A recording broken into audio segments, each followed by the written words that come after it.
Hello guys, welcome to verified reaction YouTube channel. मैं हूं सबा इस्माइल और मेरे साथ ही हैं नवीद बलोच। कैसे हैं आप सब? उम्मीद करते हैं आप सब खैरियत से होंगे। Today we react on USA wants ISRO technology. जी हाँ, यूएसए ने इंडियन टेक्नोलॉजी की डिमांड की है।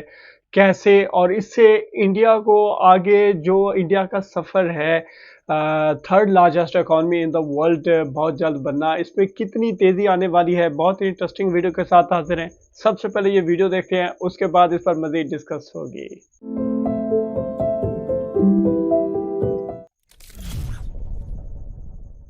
Hello and I welcome you all to world affairs. मैं हूं प्रशांत धवन। नाउ रिसेंटली आप लोगों ने बिल्कुल इस पर आर्टिकल देखे होंगे, नहीं देखे तो मैं आपको बता देता हूं।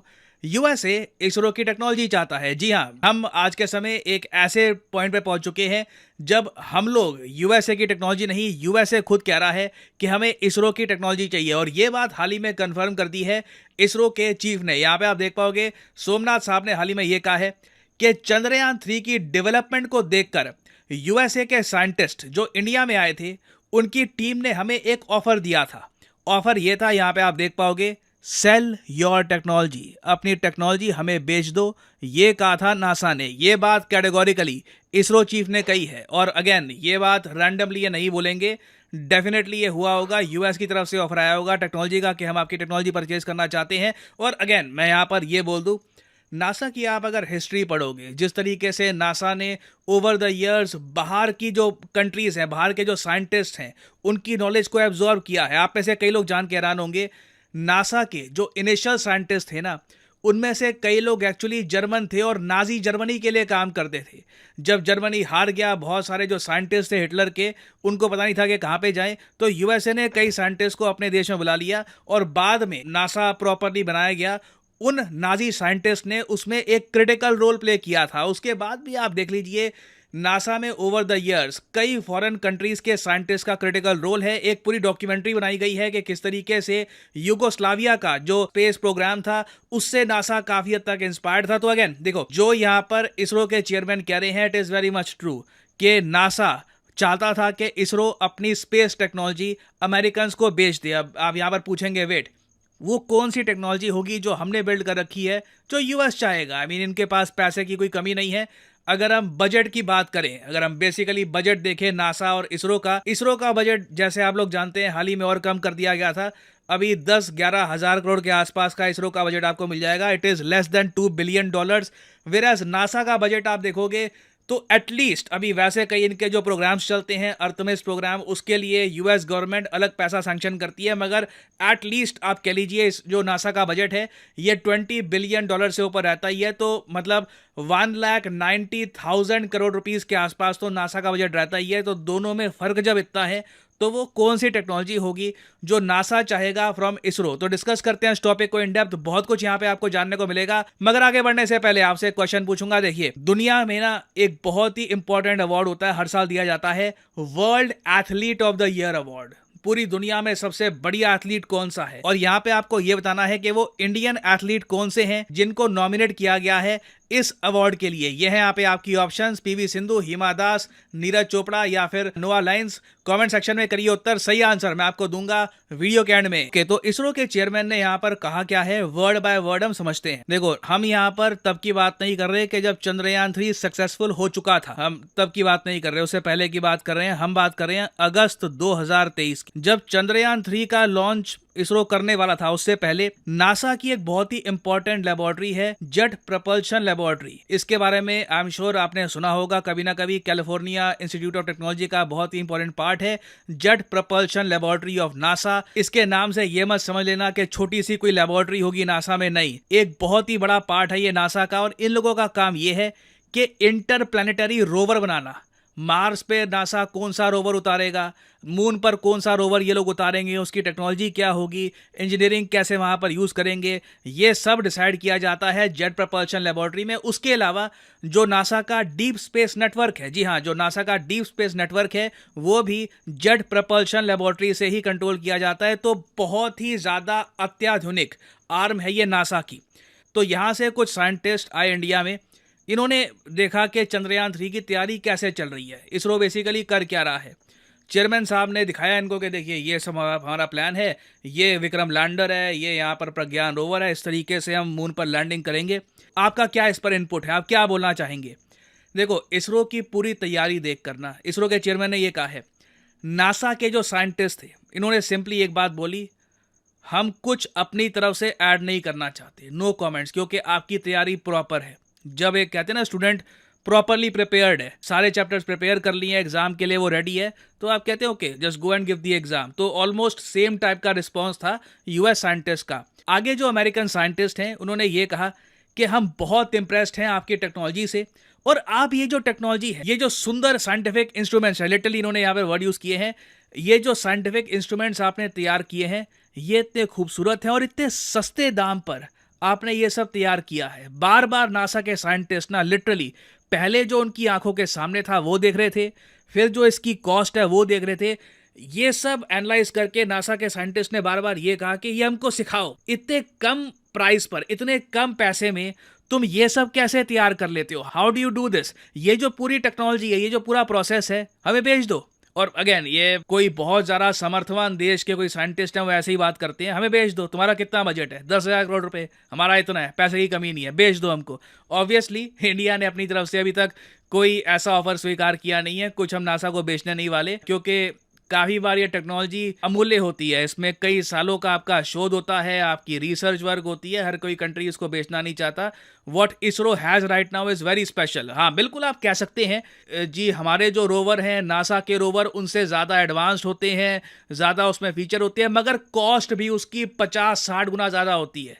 और एक टाइम आएगा जब यूएसए जब इतना इकोनॉमिकली पावरफुल नहीं होगा, इनको भी कॉस्ट के बारे में सोचना होगा कि एक सर्टन बजट में हमको काम करना होगा, क्योंकि स्पेस में हर बार आप एक मिशन पे $10 बिलियन अगर खर्चने लग गए, सस्टेनेबल नहीं है। लॉन्ग टर्म में आपकी सरकार भी हाथ खड़े कर देगी। इवेंचुअली आपको कहीं ना कहीं सीखना होगा कि बाकी कंट्रीज कम कॉस्ट में ये सब कैसे अकॉम्प्लिश कर रही है। तो इसलिए इन्होंने यहाँ पर कहा कि हमें ये बात सिखाई है, sell us this technology, but India अभी तक जैसे पता लग रहा है कुछ बेचने नहीं वाला। और जब मैं इसरो के चेयरमैन को सुन रहा था, जब ये मीडिया को ये सब बातें ये बता रहे थे, लिटरली आई फेल्ट गूज़बम्प्स। मैं आपको बताता हूँ इसका रीज़न क्या है। इसरो में ना हमारे best engineers, best students, best academic field के लोग नहीं जाते। आपको पता है, देखो इंडिया में अगर हम बात करें प्राइमरली साइंस एंड टेक्नोलॉजी की, तो सबसे ज़्यादा प्रीमियर इंस्टीट्यूट्स कौन से हैं? सब लोग कहेंगे आईआईटीज़। हमारी जो आईआईटीज़ हैं दुनिया भर में रिनाउंड है। गूगल भी या फिर माइक्रोसॉफ्ट, हर कोई कोशिश करता है कि आईआईटीएंस को जॉब्स दो, आईआईटीएंस को जल्दी हायर कर लो, क्योंकि they are the best of the best. Problem solving की अगर हम बात करें, ओवरऑल हाई आईक्यू लोगों की बात करें, ओवरऑल इंटेलिजेंट लोगों की बात करें, तो आईआईटी जो पास आउट्स हैं उनसे बढ़िया शायद आपको इंडिया में नहीं मिलेंगे लोग। और सबसे अजीब बात यह है कि इसरो में ज़्यादातर जो साइंटिस्ट है ना वो आईआईटी से नहीं आते। क्यों? क्योंकि सैलरी बड़ी कम मिलती है।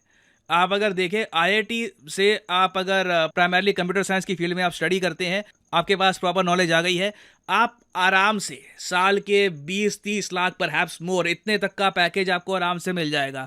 इसरो में देखिए कई साइंटिस्ट हैं, मैंने देखा है ऑनलाइन एनोनिमसली, वो लिखते हैं कि 10 साल काम करने के बाद ना उनकी सैलरी पहुंची है अभी 1,15,000, 1,20,000 के आसपास। तो टैक्स वगैरह भी काटने के बाद आप मान के चल लीजिए साल के वो 13-14 लाख या मैक्सिमम से मैक्सिमम 15 लाख रुपए कमा रहे हैं। वेरएस प्राइवेट सेक्टर में उसका दुगना मिल रहा होगा, मिनिमम दुगना मिल रहा होगा। और अगर इसरो के चीफ की सैलरी भी अगर हम देखें, इसरो के चीफ महीने के 2.5 लाख रुपए कमाते हैं ना। अगेन आप में से कई लोग कह सकते हैं कि नॉट बैड, 2.5 लाख रुपए, मैं तो इतना नहीं कमाता, मैं तो अभी 40-50 हज़ार रुपए कमा रहा हूँ, 2.5 लाख काफ़ी ज़्यादा। बिल्कुल, देखिए कई जो इंडिया में जॉब्स हैं उनसे बड़ी सैलरी ये लग रही होगी आपको, बट जिस फील्ड की हम बात कर रहे हैं, जो लेवल ऑफ नॉलेज यहाँ पर चाहिए होती है उसकी हम बात कर रहे हैं, जो प्रेशर यहाँ पे आपको झेलना होता है पूरे देश का, उसकी अगर हम बात करें तो 2.5 लाख रुपए बहुत कम है। आई मीन हमारे कई क्रिकेटर्स हैं इतना पैसा 1 मिनट में अर्न कर लेते होंगे, एक ट्विटर या फिर इंस्टाग्राम पे कुछ पोस्ट करके कि ये क्रीम ले लो, ये कार ले लो वगैरह। तो अगेन मैं यहाँ पे आपको बता रहा हूँ कि अभी ना हम लोगों ने अपना प्रॉपर टैलेंट टैप भी नहीं किया। जिस दिन एटलीस्ट मैं कहूँगा कि 10% जो है इसरो में साइंटिस्ट ये हमारी आईआईटी से आ रहे हो, बेस्ट ऑफ द बेस्ट हमारे माइंड्स हैं, वो नासा में या फिर माइक्रोसॉफ्ट, गूगल में ना काम करके स्पेस टेक्नोलॉजी में इंटरेस्ट दिखाकर इसरो में, या फिर नॉट इवन इसरो, जो हमारी प्राइवेट कंपनीज अभी आएंगी उनमें कंट्रीब्यूशन करना स्टार्ट कर देते हैं, तो ये लाइन आपको बार बार सुनने को मिलेगी। बार बार अमेरिकन इंडिया में आएंगे और क्लियरली हमको यही कहेंगे, सेल अस योर टेक्नोलॉजी, हमें आप बताइए कि किस तरीके से आप ये सब कर लेते हैं। क्योंकि इंडिया में है, देखिए, we have a bright mind, we have a population जिसका माइंड बहुत ज़्यादा ब्राइट है, हम लोग प्रॉब्लम सॉल्वर्स हैं, सोचने का तरीका हमारा काफ़ी डिफरेंट है। तो अभी देखिए स्पेस की फील्ड में बस शुरुआत है, इन द फ्यूचर हमें बहुत कुछ अकॉम्प्लिश करना है। और आने वाले 10 साल की अगर मैं बात करूँ ना, तो कई एस्टिमेट्स ये बताते हैं कि जो ग्लोबल स्पेस इकोनॉमी है उसका आराम से 8% इंडिया अपने पास रख सकता है। $44 बिलियन की मैं बात कर रहा हूँ। तो पोटेंशियल बहुत है और उम्मीद यही है जो हमारे ब्राइट माइंड्स अभी पैसे के लिए, अगेन देखो मैं उनको भी ब्लेम नहीं कर रहा, आदमी ग्रो करने की कोशिश करता है, जो लोग अभी पैसे के लिए यूएस जा रहे हैं, यूरोप जा रहे हैं और जगह जा रहे हैं, वो कंसिडर करे कि इंडिया की जो स्पेस इकोनॉमी है इसको ये और ग्रो करे and they contribute towards the growth of our nation. इसमें तो कोई शक नहीं कि इसरो की कामयाबी को देखा जाए, जैसा कि चंद्रयान 3, आदित्य आलमन जिस तरह कामयाब हुए हैं, इस तरह से इसरो दुनिया भर में अपनी कामयाबी का लुहा मनवा रहा है। इसमें आप क्या कहना चाहेंगे? देखिए, सबसे पहले इसमें कोई शक नहीं कि इसरो एक ऐसा इंडियन स्पेस प्रोग्राम है जो कम बजट पे है। ठीक है, वीडियो में जो मेन बात टारगेट की गई, जो मेन बात थी वो यही थी कि इसरो के अंदर कैपेबिलिटी है कि वो कम बजट में एक बेहतरीन काम करके दिखा सकता है। चंद्रयान 3 को देख लें, आदित्य एल 1 मिशन को देख लें, ठीक है, सैटेलाइट लॉन्चिंग हो, हर लिहाज से इसरो जो है वो कॉस्ट एफिशिएंट है। ठीक है, नासा को ये बात समझ आ चुकी है कि अगर हम इसरो की मदद लेते हैं तो हम भी कॉस्ट एफिशिएंट हो सकते हैं। ठीक है, प्रज्ञान रोवर जिस तरह उसने कामयाबी के साथ अपने रिसर्च की, ठीक है, चंद्रयान मिशन में, तो इसमें कोई शक नहीं कि अब यूएसए चाहता है कि इसरो की ये टेक्नोलॉजी जो है इसको वो यूज़ करें और कॉस्ट एफिशिएंट हो जाए। क्योंकि जितनी भी स्ट्रॉन्ग इकॉनमी हो, कॉस्ट एफिशिएंट होना ये एक काबिलियत है और ये इंडिया में है, और इंडिया से ये चीज़ यूएसए बहुत इम्प्रेस हुआ है, नासा बहुत इम्प्रेस हुआ है। उन्होंने कहा कि आप हमें सिखाएं, जिस तरह इसरो के चीफ कह रहे थे। और यहाँ पर वीडियो में एक बात कही गई कि जो इंडियन साइंटिस्ट हैं वो ज़्यादातर नासा में, मल्टीनेशनल कंपनीज में जाके काम कर रहे हैं। उनको मोटिवेट किया गया कि आप जो है इसरो के अंदर काम करें, इसरो में रहकर काम करें, कम बजट है लेकिन आप अपनी कौम के लिए काम करें। जिस तरह विक्रम साराभाई, यहाँ पे उनका जिक्र ज़रूर बनता है, जिस अंदाज से उन्होंने इंडियन स्पेस टेक्नोलॉजी की बुनियाद रखी और आज इसरो कामयाबियों को छू रहा है, तो विक्रम साराभाई ऐसे हीरोज बनने के लिए उन्हें मोटिवेट किया जा सकता है। और मैं verify reaction YouTube channel as a Pakistani एक बात क्लियरली कहना चाहता हूँ, हमारा जो स्पेस प्रोग्राम है स्पार्को, आपको पता है कि वो उस अंदाज से एडवांस नहीं है जिस अंदाज से इसरो है। ठीक है, तो उसकी एक मेन वजह यही है कि हमारे अंदर भी ये अवेयरनेस बहुत कम है कि अगर स्पार्को जो हमारा स्पेस प्रोग्राम है ये अगर प्रोग्रेस करेगा, ग्रोथ करेगा, तो इससे भी हमें इकोनॉमी सपोर्ट मिलेगी, इससे हमारी टेक्नोलॉजी में एक नया इनकलाब आएगा। ये अवेयरनेस पाकिस्तान में तो वैसे बहुत कम है, लेकिन on the other hand India इसमें बहुत तेजी से बढ़ रहा है। नवीद, आपको क्या लगता है कि हमारा स्पार्को भी इसरो की तरह कभी काम करेगा? देखें, सबसे जो अहम बात होती है वो होती है मेहनत। अगर जो मैं हमेशा कहता आता हूँ, जो कौम मेहनत करेगी वो आगे बढ़ेगी। ठीक है, इंडियंस मेहनत कर रहे हैं, आगे बढ़ रहे हैं।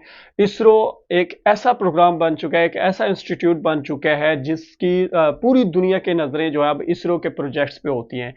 क्योंकि उन्हें बहुत कुछ सीखने को मिल रहा होता है और बहुत कुछ ऐसी एक्स्ट्रा पोटेंशियल ग्रोथ नज़र आती है। और जिस तरह पहले भी हम जिक्र कर चुके हैं कि इसरो कॉस्ट एफिशिएंट है और पूरी दुनिया में ये इंडियंस ने करके दिखाया है, कॉस्ट एफिशिएंट बजट लॉन्च करना और उसे कामयाबी के साथ पाया तकमील तक पहुंचाना।